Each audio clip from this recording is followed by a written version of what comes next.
Telangana public service commission నిర్వహించే group 1 రిక్రూట్మెంట్‌లో భాగంగా మనకు తెలంగాణ చరిత్ర, సంస్కృతి దాంట్లో మనకు ప్రిలిమినరీ ఎగ్జామినేషన్‌లో తర్వాత మెయిన్స్‌లోనే రెండో పేపర్‌లో ఈ సబ్జెక్ట్ ఉన్నది. కాబట్టి మెయిన్స్‌లో లా గత ఎపిసోడ్‌లో నేను ఫస్ట్ ఎపిసోడ్‌లో కాకతీయుల గురించి కొంత మేరకు ఆర్థిక, సాంఘిక పరిస్థితుల్లో భాగంగా ఆర్థిక పరిస్థితులు, సాంఘిక పరిస్థితులు కొన్ని వివరించడం జరిగింది. ఈ ఎపిసోడ్‌లో సాంఘిక పరిస్థితుల్లో భాగంగా మనకు ఆనాటి సమాజము, వర్ణ వ్యవస్థ గురించి, కుల పద్ధతి గురించి వివరించడం జరిగింది. ఇప్పుడు మనము మత పరిస్థితులు, సాంఘిక పరిస్థితుల్లో భాగంగా మత పరిస్థితులు వివరించడం జరుగుతుంది. కాకతీయుల కాలంలో రకరకాల మతాలు ఉండేవి. నాటి సమాజంలో వీరశైవ, వీర వైష్ణవ శాఖల వాళ్ళు ఉండేవారు. వీరశైవం అంటే మన శైవ మతం, శివుని పూజించే వాళ్ళందరూ కూడా శైవ మతస్థులు అని అంటారు. ఈ శైవ మతం కూడా ఈ శైవ మతం అనేక శాఖోపశాఖలుగా జీలిపోయింది. ఆ విధంగా 64 శాఖలుగా ఉండేది. ఒక్కొక్క ప్రాంతానికి ఒక్కొక్క శాఖ ఉండేది. వీరశైవం అనే శాఖను బసవేశ్వరుడు కర్ణాటకలో స్థాపించాడు. ఈ విధంగా వీరశైవం అనేది తెలుగు ప్రాంతాల్లో విస్తృతంగా వ్యాపించింది. అయితే నాటి సమాజంలో ఈ వీరశైవ, వీర వైష్ణవ శాఖల మధ్య తరచుగా ఘర్షణలు జరుగుతుండేవి. వీర వైష్ణవ అంటే వైష్ణవ మతస్థులు, విష్ణుని పూజించే వాళ్ళందరూ కూడా వైష్ణవ మతస్థులు. ఈ వైష్ణవ మతస్థులో వైష్ణవ మతంలో శాఖలు కూడా చాలా ఎక్కువగా ఉండేవి. తర్వాత వీర వైష్ణవ శాఖ అనేది ఒక శాఖ. ఈ విధంగా వీరశైవ, వీర వైష్ణవ శాఖల మధ్య కాకతీయ కాలంలో తరచుగా ఘర్షణ జరిగేది. హరిహరులు, శివుడు ఇద్దరు, హరిహరులు అంటే శివుడు, విష్ణువు ఇద్దరు ఒకటేనని మహాకవి ఈ కాలంలో తిక్కన ప్రచారం చేసి ప్రజల్లో ఈ వైరాన్ని తగ్గించి ప్రజల్లో సఖ్యత కలిగించడం జరిగింది. తర్వాత ఏకవీర, రేణుక, భైరవుడు, చాముండేశ్వరి, వీరభద్రుడు, మైలారదేవుడు, కుమారస్వామి, ముద్దరాలు మూసానమ్మ వంటి దేవతలను ఈ కాలంలో పూజించేవారు. ఏకవీర, రేణుక, భైరవుడు, చాముండేశ్వరి, వీరభద్రుడు, మైలారదేవుడు, కుమారస్వామి, ముద్దరాలు మూసానమ్మ వంటి వివిధ దేవతలను ఈ కాలంలో మనం పూజించే సాంప్రదాయం ఉండేది. తర్వాత జైన మతం, మరి జైన మత పరిస్థితులు ఏ విధంగా ఉన్నది, జైన మతము ఈ కాలంలో ఏ విధంగా ఉండేదనే విషయానికి వస్తే, జైన మతము క్రీస్తు 800 సంవత్సరాల నాటికే హనుమకొండ ఒక గొప్ప జైన కేంద్రంగా ప్రసిద్ధి చెందింది. క్రీస్తు 800 సంవత్సరాల నాటికే హనుమకొండ ఒక గొప్ప జైన కేంద్రంగా ప్రసిద్ధి పొందింది. అంటే క్రీస్తు 800 సంవత్సరాల నాటికే హనుమకొండ గొప్ప జైన కేంద్రంగా ఉండేది. అయితే తొలి కాకతీయ రాజులు దిగంబర జైన మతాన్ని అనుసరించారు. అంటే మన జైన మతంలో కూడా శాఖలు ఉన్నాయి. ఆ విధంగా మహావీరుని మరణానంతరము కొంతకాలానికి కొంతమంది జైన మతస్థులు కొంతమంది మాకు మార్పులు కావాలని అన్నారు. ఆ విధంగా మార్పులు కావాలి అని అన్నవారందరూ కూడా శ్వేతాంబర జైనులుగా చీలిపోయారు. మార్పులు అవసరం లేదు అని అన్నవాళ్ళు దిగంబర జైన మతాన్ని అనుసరించారు. ఈ విధంగా దిగంబర, శ్వేతాంబర అనే 2 శాఖలు ఉండేవి. అయితే తొలి కాకతీయ రాజులందరూ కూడా దిగంబర జైన మతాన్ని అనుసరించారు.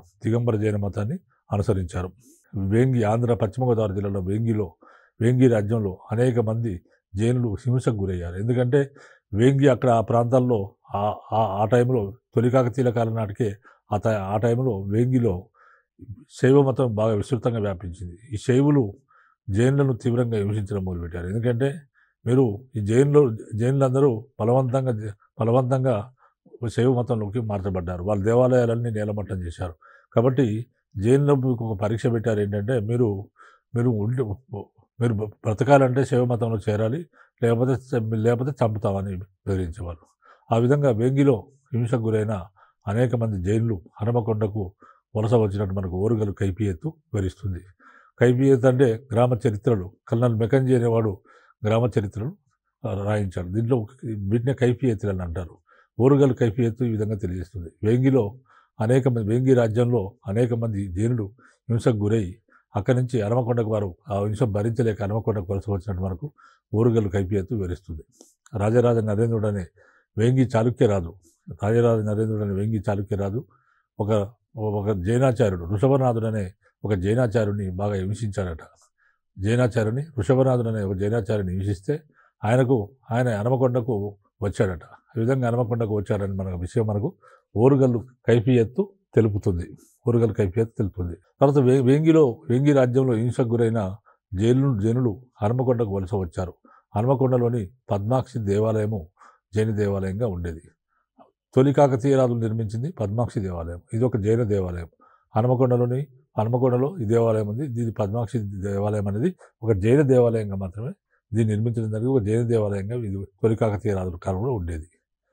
ప్రముఖ జైన కేంద్రాలు, ఈనాడు ప్రముఖ జైన కేంద్రాలు ఏంటంటే, ఒకటి బోధన్, రెండోది పొట్ల చెరువు అంటే ప్రజెంట్ ఉన్న పటాన్ చెరువు, ఆ రోజులు పటాన్ చెరువును పొట్ల చెరువు అనేవారు.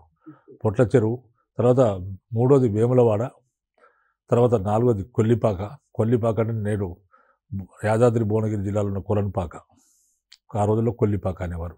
ఇది ప్రముఖ శ్వేతాంబర జైన కేంద్రము. తర్వాత హనుమకొండ, తర్వాత వర్ధమానపురము, అలంపురము, పొట్లపల్లి, ఇవన్నీ కూడా ప్రముఖ జైన కేంద్రాలుగా ఉండేవి. అంటే ఈ కేంద్రాల చుట్టూ జైన మతం బాగా విస్తరించి ఉండేది. అంటే ఈ జైన మతం చాలా ఉన్నత దశలో ఆ కాలంలో ఉన్నట్టు మనకు తెలుస్తుంది. ఈ జైన కేంద్రాలు ఏంటంటే బోధన్, పొట్ల చెరువు అంటే పటాన్ చెరువు, వేములవాడ, కొల్లిపాక అంటే కొలనుపాక, హనుమకొండ, వర్ధమానపురం, అలంపురము, పొట్లపల్లి, ఇవన్నీ కూడా ప్రముఖ జైన కేంద్రాలుగా ఉండేవి. తర్వాత రెండో ప్రోలరాజు వేయించిన హనుమకొండ శాసనము. హనుమకొండ శాసనం వేయించాడు. ఈ హనుమకొండ శాసనం అనేది జీనేంద్ర ప్రార్థనతో మొదలవుతుంది. అంటే జీనేంద్ర జైన తీర్థంకరుల గురించి ప్రార్థన చేశాడు ఆయనే రెండో ప్రోలరాజు వేయించిన హనుమకొండ శాసనం అనేది మొదలు పెట్టడమే జీనేంద్ర ప్రార్థనతో, అంటే జైన తీర్థంకరుల ప్రార్థనతోనే ఈ శాసనం మొదలవుతుంది. తర్వాత ప్రోలరాజు మంత్రి బేతన ఉన్నాడు.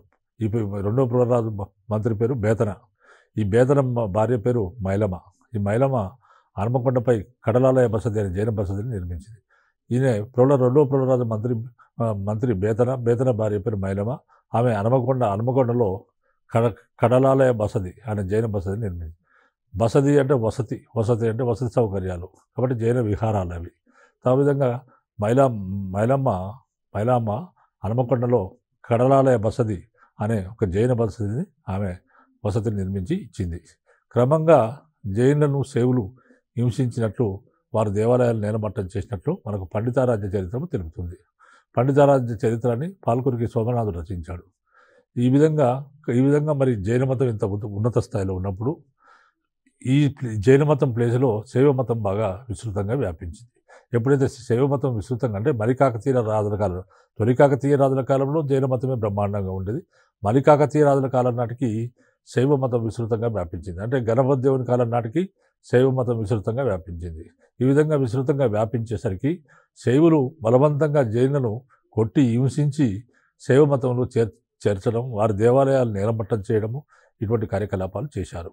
దాంతో వారు క్రమంగా శైవులు హింసించినట్టు వారి దేవాలయాలు నేలమట్టం చేసినట్టు మనకు పాల్కురికి సోమనాథుడు రచించిన పండితారాజ్య చరిత్ర ద్వారా మనకు తెలుస్తుంది.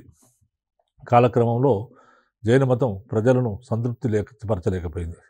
అంటే రాను జైన మతం ప్రజలను తృప్తిపరచలేకపోయింది. ఆ విధంగా శైవ వైష్ణవ మతాలు ప్రజలను బాగా ఆకర్షించాయి. ఎందుకంటే శైవ వైష్ణవ మతాలు బాగా ప్రజలు విస్తృతంగా వ్యాపించి ప్రజలను బాగా ఆకర్షించడం జరిగింది. దాంతో మల్లికార్జున పండితారాజ్యుడు, కాలాముఖ శైవులు, వీరశైవులు జైన మత పతనానికి కారకులయ్యారు.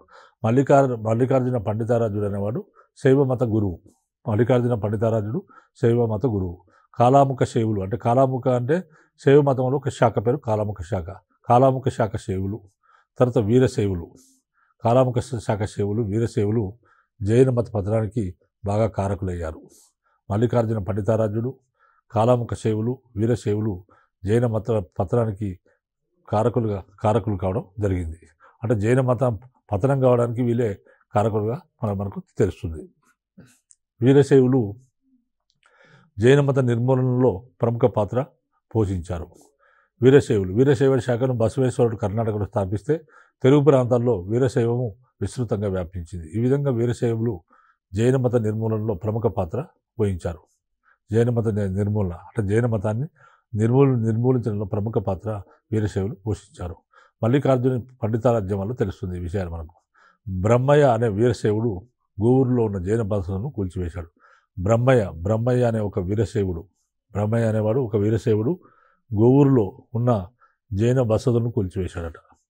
బ్రహ్మయ్య అనే ఒక వీరశైవుడు గోవూరు అనే ఊరిలో ఉన్న జైన బసతులను ఆయన కూల్చివేయడం జరిగింది. తర్వాత పొట్ల చెరువు అంటే పటాన్ చెరువు. పొట్ల చెరువులోని పటాన్ చెరువును ఆ కాలంలో పొట్ల చెరువు అని అనేవారు. పొట్ల చెరువులోని 100 జైన బసతులను నేలకూల్చారట. పొట్ల చెరువులో 100 జైన బసలు అంటే 100 జైన విహారాలు ఉండేవి పొట్ల చెరువులో. వాటన్నింటిని కూడా కూల్చివేశారట శైవులు. తర్వాత ఈ విధంగా కూల్చివేసి 2000 మంది జైనులను బలవంతంగా శైవ మతంలోకి మార్చారట. అంటే 100 జైన విహారాలకు నేలకూల్చారు. తర్వాత 2000 మందిని బలవంతంగా శైవ మతంలోకి మార్చడం జరిగింది. ఈ విధంగా పొట్ల చెరువులో ఇటువంటి పరిస్థితి ఉంది. తర్వాత దేవరదాసయ్య పొట్ల చెరువులోని 5 జైన బసతులను కూల్చివేశాలని పండితారాజ్య చరిత్ర తెలుపుతుంది. దేవరదాసయ్య అనే ఒక శైవుడు ఆయన బలంతో పొట్ల చెరువులో ఉన్న 5 జైన విహారాలను కూల్చివేసి అనేక మందిని శైవ మతంలోకి బలవంతంగా మార్చాడట. మనకి ఈ విషయం పాల్కురికి సోమనాథుడు రచించిన పండితారాజ్య చరిత్ర ద్వారా తెలుస్తుంది. తర్వాత హనుమకొండ పట్టణంలోని జైన మతస్థులను విశ్వేశ్వర శివుని ప్రోత్సాహంతో గణపతి దేవుడు హింసించాడట. హనుమకొండ పట్టణంలోని జైన మతస్థులను విశ్వేశ్వర శివుడు లేకపోతే విశ్వేశ్వర శంభు అనేవాడు గణపతి దేవుని యొక్క శివదీక్ష గురువు. గణపతి దేవుని అంటే కాకతీయుల్లో గణపతి దేవుడు చాలా గొప్ప చక్రవర్తి, చాలా గొప్పవాడు. ఆయనకు గణపతి దేవునికి శివదీక్ష గురువు ఎవరంటే విశ్వేశ్వర శివుడు లేదా విశ్వేశ్వర శంభు. విశ్వేశ్వర శంభు అనేవాడు గోలకీ మఠాలను నడిపేవాడు. ఆయన తండ్రి సద్భావ శంభు అనేవాడు గోలకీ మఠాలను ఆయనే ఏర్పాటు చేశాడు. అది విశ్వేశ్వర శంభు కంటిన్యూ వారసత్వంగా ఈ గోలకీ మఠాలను నడుపుతుండేవాడు. ఆ విధంగా విశ్వేశ్వర శివుడు లేదా విశ్వేశ్వర శంభు గణపతి దేవుని యొక్క గురువు, శివదీక్ష గురువు. ఆ విధంగా ఈ విశ్వేశ్వర శంభు లేదా విశ్వేశ్వర శివుడు గణపతి దేవుని ప్రోత్సహించారట. ఏమనంటే మీరు జైనులను హింసించండి, వారి దేవాలయాలను నేలమట్టం చేయండి అని చెప్పారు. దాంతో చక్రవర్తి తానే స్వయంగా గణపతి దేవుడు హింసి ఈ యొక్క అనేక హనుమకొండ పట్టణంలో ఉన్న జైన మతస్థుల్ని ఆయన విశ్వేశ్వర శంభు ప్రోత్సాహంతో గణపతి దేవుడు హింసించినట్టు మనకు సిద్ధేశ్వర చరిత్ర అనే గ్రంథం తెలియజేస్తుంది. విశ్వేశ్వర శివుడు 36 జైన గ్రామాలను నాశనం చేశాడట. విశ్వేశ్వర శివుడు 36 జైన గ్రామాలు మొత్తం కూడా జైన గ్రామాలు విశ్వేశ్వర శివుడు ఇక్కడ ఈ జైన గ్రామాలను నాశనం చేసి అనేక మందిని చంపి మరి కొంతమందిని బలవంతంగా శైవ మతంలోకి మార్చాడు. క్రమంగా ఈ విధంగా శైవ మతం హింసకు తట్టుకోలేక జైన మతం అనేది క్రమక్రమంగా కనుమరుగైపోయింది. ఆ విధంగా క్రమంగా జైన ఆలయాలు మరి వారి జైన దేవాలయాలన్నీ కూడా శైవ దేవాలయాలుగా మార్చబడ్డాయి. బలవంతంగా శైవ దేవాలయాలుగా మార్చబడ్డాయి. తర్వాత హనుమకొండ పట్టణంలోని జైన మతస్థులను విశ్వేశ్వర శివుడు మనకు తెలుస్తుంది. అయినప్పటికీ జైన మతం పూర్తిగా పతనం కాలేదు. అయినప్పటికీ ఇంత హింసించి ఇంత బలవంతంగా వారిని శైవ మతంలో చేర్చినప్పటికీ అనేక మంది చంపి వారి దేవాలయాలు నేలమట్టం చేయడము, శైవ మత ఆలయాలుగా దేవాలయాలను మార్చినప్పటికీ కూడా జైన మతం పూర్తిగా పతనం కాలేదు. ఓరుగల్లో జైన మతస్థులు ఉండేవారు. ప్రతాపరుద్రుని కాలం అంటే చివరి కాకతీయ పాలకుడైన ప్రతాపరుద్రుని కాలంలో ఓరుగల్లుకు చెందిన అప్పయార్యుడు అనేవాడు ఒక జైన కవి. ఆయన జైనుడు. ప్రతాపరుద్రుని కాలంలో ఓరుగల్లుకు చెందిన అప్పయార్యుడు ప్రతాపరుద్రుని ఆస్థాన కవి. ఈ అప్పయార్యుడు జీనేంద్ర కళ్యాణాభ్యుదయము అనే గ్రంథాన్ని రచించాడు. జీనేంద్ర కళ్యాణాభ్యుదయం అనే జైన గ్రంథాన్ని ఆయన రచించాడు. అంటే ఇది ఎగ్జాంపుల్ ఏంటంటే జైన మతస్థులు హనుమకొండలో ఉండేవారు అనేది దీనికి ఎగ్జాంపుల్. తర్వాత శైవ మతము కాకతీయుల కాలంలో శైవ మతం చాలా గొప్ప రాజాదరణ పొందింది. కాకతీయుల కాలంలో శైవ మతం గొప్ప రాజాదరణ పొందింది. గణపతి దేవుడు రుద్రమదేవి కాలంలో కాలాముఖ, పాశుపత, శివశాసన, కాపాలిక, యామిల, సిద్ధిములన శైవ శాఖలు, ఇవన్నీ కూడా శైవ శాఖలు. మనకు శైవ మతంలో 64 శాఖల వాళ్ళు ఉండేవారు. 64 శాఖల వాళ్ళు ఉండేవారు. ఆ విధంగా మనకు కాకతీయుల కాలంలో కొన్ని శాఖలు మాత్రం ఉండేవి. ఇప్పుడు నేను చెప్పిన శాఖలన్నీ కాకతీయుల కాలంలో ఉండేవి. అంటే పాశుపత ఒకటి, కాలాముఖ ఒకటి, కాపాలిక ఒకటి, వీటితో పాటు ఇంకా కొత్త శాఖలు పుట్టుకొచ్చాయి. అవేంటంటే శివశాసన, యామిల, సిద్ధి మొదలైన శైవ శాఖలు మనకు ఈ కాలంలో ఉండేవి. ఇవన్నీ శైవ శాఖలు. ఒక్కొక్క ప్రాంతానికి ఒక్కొక్క శాఖ వాళ్ళు శైవ శాఖలు ఉండేవి అంటూ మనకు త్రిపురాంతకం మల్కాపురం శాసనాల గురించి తెలుస్తుంది. త్రిపురాంతకము మనకు ఈ విధమైన శాఖలు ఉన్నట్టు మనకు వివిధ శాస్త్రాల ద్వారా మనకు తెలుస్తుంది. క్రీస్తకం 10వ శతాబ్దంలో కాలాముఖ శైవం ప్రచారంలో ఉండేది. క్రీస్తకం 10వ శతాబ్దంలో కాలాముఖ శైవం అనే శైవ శాఖ ప్రచారంలో ఉండేది. తర్వాత గణపతి దేవుని కాలంలో గోలకి మఠము విశేష జనాదరణ పొందింది. ఎందుకంటే గణపతి దేవుని యొక్క శివదీక్ష గురువు విశ్వేశ్వర శంభు కాబట్టి గోలకి మఠం అనేది ఈ శాఖ ఈ శైవ మత శాఖ, ఇది శైవంలో ఒక శాఖ. ఈ గోలకి మఠ శాఖ విశేష జనాదరణ పొందింది. క్రీస్తకం 10వ శతాబ్దంలో కాలాముఖ శైవం బాగా ప్రచారంలో ఉండేది. అయితే గణపతి దేవుని కాలం నాటికి గోలకి మఠము అనే శాఖ విశేష జనాదరణ పొందింది. తర్వాత గోలకి మఠ ప్రధాన ఆచార్యుడు ఎవరంటే విశ్వేశ్వర శంభు. ఈయన గణపతి దేవుని శివదీక్ష గురువు. ఈయన గోలకి మఠానికి ప్రధాన ఆచార్యుడు, గణపతి దేవుని శివదీక్ష గురువు. తర్వాత గోలకి మఠాలు ఏర్పాటు చేశాడు. విశ్వేశ్వర శంభు అనేక గోలకి మఠాలు తెలుగు ప్రాంతాల్లో ఏర్పాటు చేశాడు. ఈ గోలకి మఠాలు ఏంటంటే, ఒకటి ద్రాక్షారామము, రెండోది మందడం, మూడో త్రిపురాంతకం, నాలుగోది శ్రీశైలం, ఐదోది పుష్పగిరి. ఈ ప్రాంతాల్లో ఆయనే మఠాలు ఏర్పాటు చేయడం జరిగింది. ద్రాక్షారామం, మందడం, తర్వాత త్రిపురాంతకం, శ్రీశైలం, పుష్పగిరి మొదలైన చోట్ల ఆయన గోలకి మఠాలు ఏర్పాటు చేయడం జరిగింది. తర్వాత గణపతి దేవునికి ఒకరికే కాదు, విశ్వేశ్వర శంభు రుద్రమదేవికి ప్రతాపరుద్రుని కూడా విశ్వేశ్వర శంభే శివదీక్ష గురువు. గణపతి దేవునితో పాటు ఆయన కూతురైన రుద్రమదేవి మనవుడైన ప్రతాపరుద్రుని కూడా విశ్వేశ్వర శంభే శివదీక్ష గురువుగా ఉండేవాడు. క్రీస్తకం 1261లో రుద్రమదేవి విశ్వేశ్వర శంభుకు రుద్రమదేవి మందారం అనే గ్రామాన్ని వెలగపూడి కృష్ణలంకలతో కలిపి దానం చేసినట్టు మనకు మల్కాపురం శాస్త్రం తెలియజేస్తుంది. రుద్రమదేవి విశ్వేశ్వర శంభునకు మందారం అనే గ్రామాన్ని, మందారం అంటే ఇప్పుడున్న మందడాన్ని ఆ రోజుల్లో మందారం అనేవారు, మందారం అనే గ్రామాన్ని వెలగపూడి కృష్ణలంకలతో కలిపి ఆమె ఈ యొక్క విశ్వేశ్వర శంభుకు దానం చేసింది మనకు తెలుస్తుంది. ఈ మందారం అనే గ్రామానికి విశ్వేశ్వర శంభు విశ్వేశ్వర గోలకి లేక విశ్వనాథ గోలగిరి అని కొత్త పేరు పెట్టారట.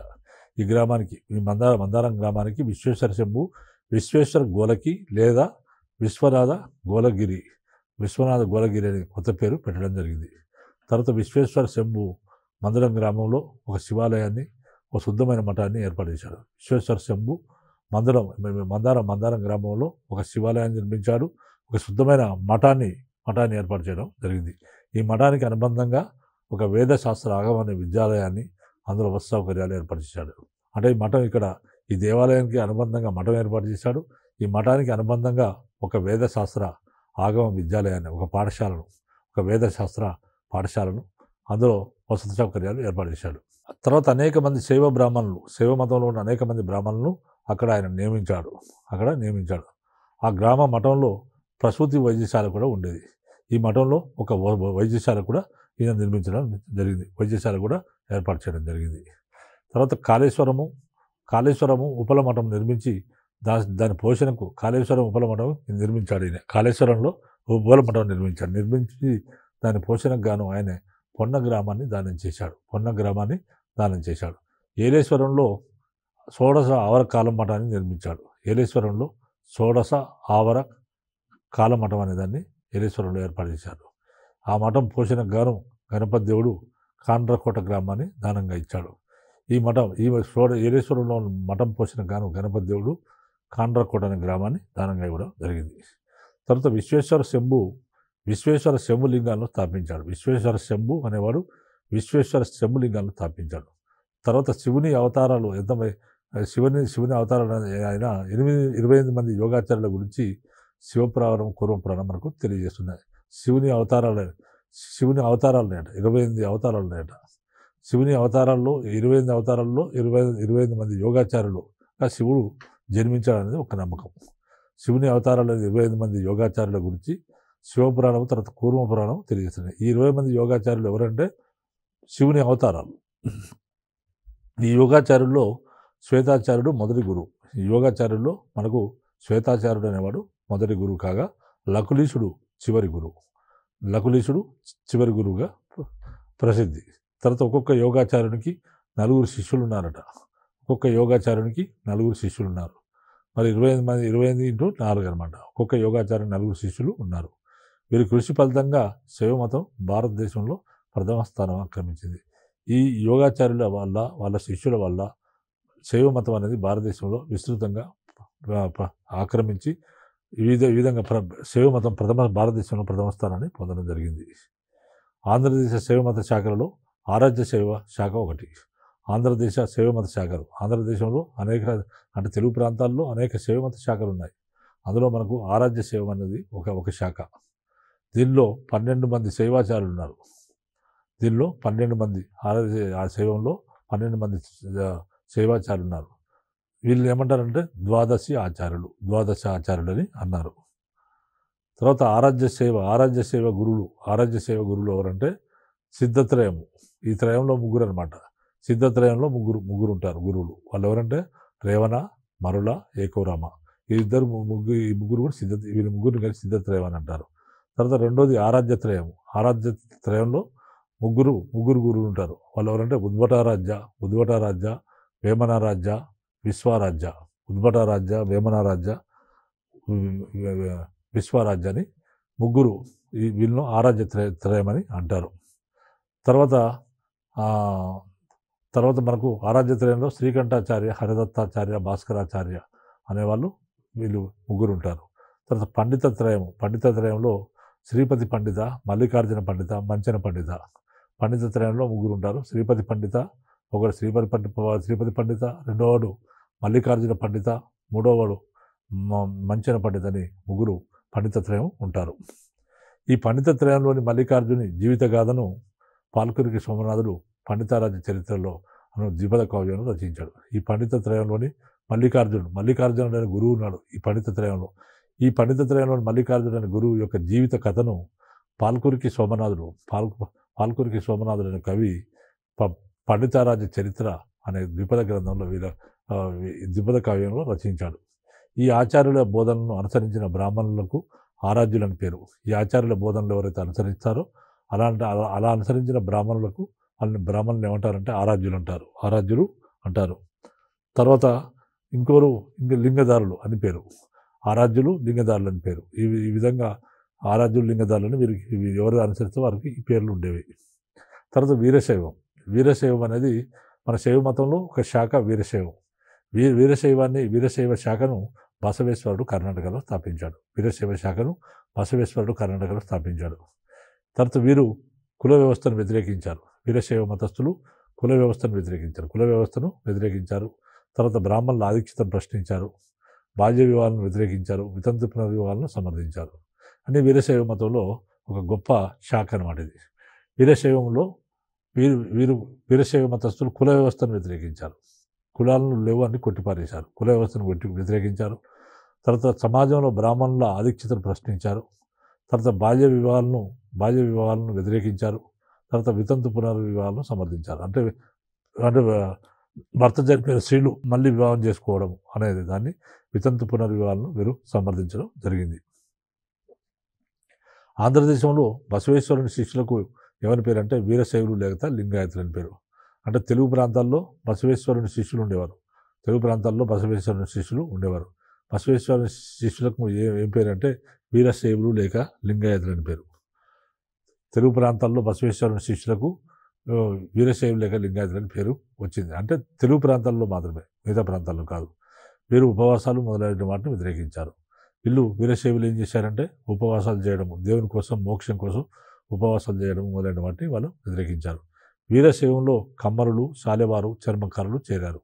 ఎక్కువ సంఖ్యలో వీరశైవ మతంలో కమ్మరవాళ్ళు, శాలెవారు, చర్మకారులు ఈ మతంలో చేరడం జరిగింది. తర్వాత వీరశైవుల గురువులను ఏమంటారంటే జంగములు అంటారు. వీరశైవుల యొక్క గురువులను ఏమంటారంటే జంగములు అంటారు. తర్వాత వీరశైవ గ్రంథాలను ఏమంటారంటే ఆగమములు అంటారు.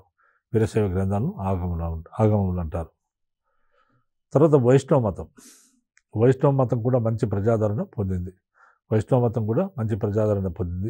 కాకతీయులది అనేది వరాహ లాంఛనం. అంటే వారి రాజలాంఛనం అధికార గుర్తు. కాకతీయుల రాజలాంఛనం ఏంటంటే వరాహ లాంఛనం. వీరి ముద్రల మీద, నాణాల మీద వరాహ లాంఛనం ఉంటుంది. వీరి ముద్రల మీద, తర్వాత వారి నాణాల మీద వరాహ లాంఛనము, వారి యొక్క రాజలాంఛనమైన వరాహ లాంఛనము గుర్తుంటుంది.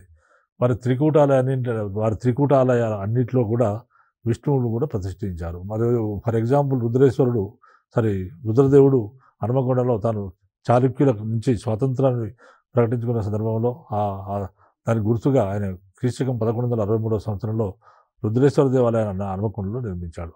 రుద్రేశ్వర దేవాలయం అనేది 1000 స్తంభాల గుడి. అదొక త్రికూటాలయం. త్రికూటాలయం అంటే ముగ్గురు దేవతలున్న ఆలయము త్రికూటాలయం. ఈ త్రికూటాలయంలో ముగ్గురు దేవతలు ఉంటారు. ఎవరంటే శివుడు ఉంటాడు, తర్వాత కేశవుడు ఉంటాడు, తర్వాత సూర్యుడు ఉంటాడు. ఈ ముగ్గురు దేవతలు ఉన్నారు. కాబట్టి కాకతీయ దేవాలయాలన్నింటిలో చాలా దేవాలయాలు త్రికూటాలయాలు కూడా ఉన్నాయి.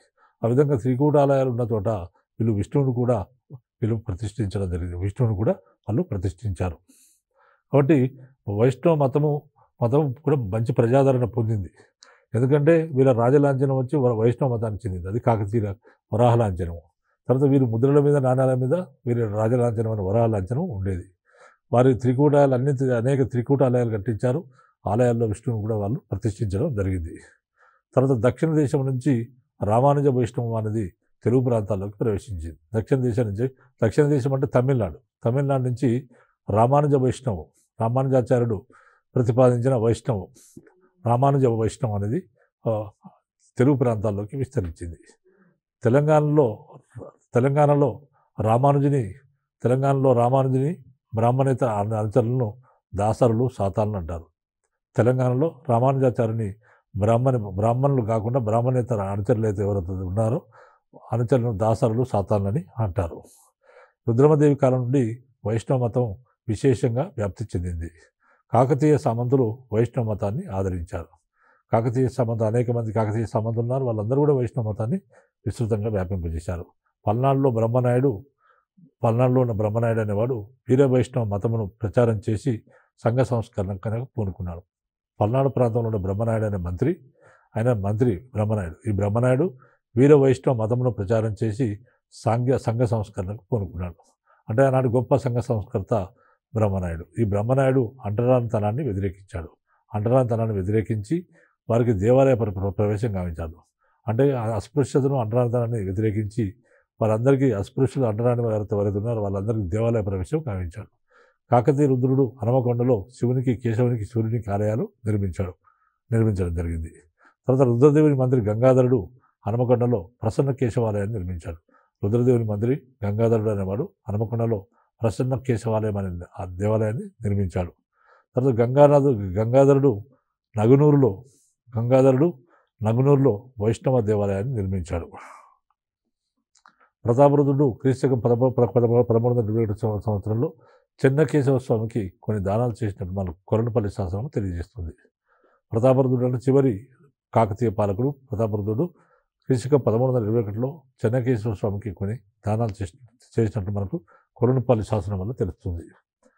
మంచి భట్టోపాధ్యాయుడు మంత్రకూటంలో కేశవునికి మరియు మహాదేవునికి దేవాలయాలు నిర్మించినట్టు మనకు మంతెన శాసనం తెలియజేస్తుంది.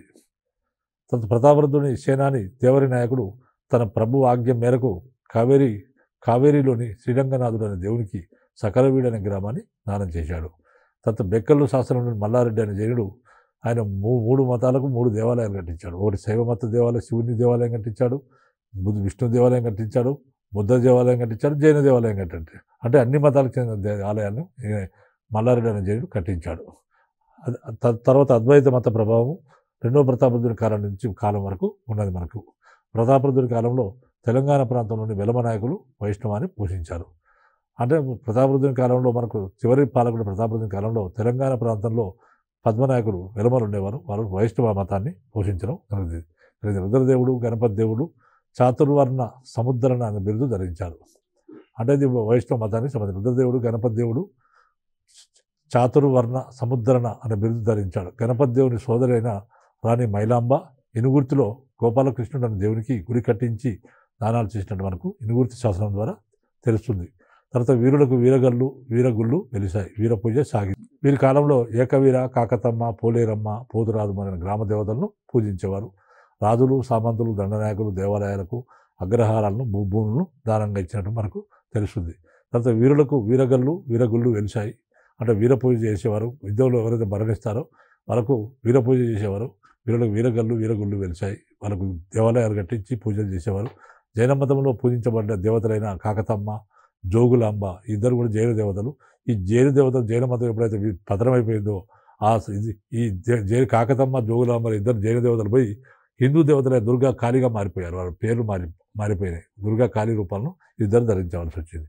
ఇది మనకు శ్రీశైల మల్లికార్జున స్వామికి కాకతీయ రాజుల కాలంలో 70 అగ్రహారాలు వివిధ ప్రదేశాల్లో ఉండేవి. త్రిపురాంతకం దేవాలయానికి 58 గ్రామాలు ఇచ్చాడు మనకు తెలుస్తుంది. సో ఇది మనకు సాంఘిక పరిస్థితుల కిందకి వస్తుంది. ఇప్పటి వరకు నేను లాస్ట్ ఎపిసోడ్లో ఆర్థిక పరిస్థితులు చెప్పాను. తర్వాత ఈ ఎపిసోడ్లో సాంఘిక పరిస్థితులు, తర్వాత మత పరిస్థితుల గురించి వివరించడం జరిగింది. ఇవన్నీ కూడా మనకు కాకతీయుల కాలం నాటి ఆర్థిక సాంఘిక పరిస్థితుల గురించి వివరించామని అడిగినప్పుడు పరీక్షలో మెయిన్స్లో అడిగితే మీరు ఈ విధంగా ఆన్సర్ రాసినట్లయితే మీకు ఎక్కువ మార్కులు పొందే అవకాశం ఉంటుంది. కాబట్టి మీరు అందరూ విజయం సాధించాలని కోరుకుంటూ ముగిస్తున్నాను.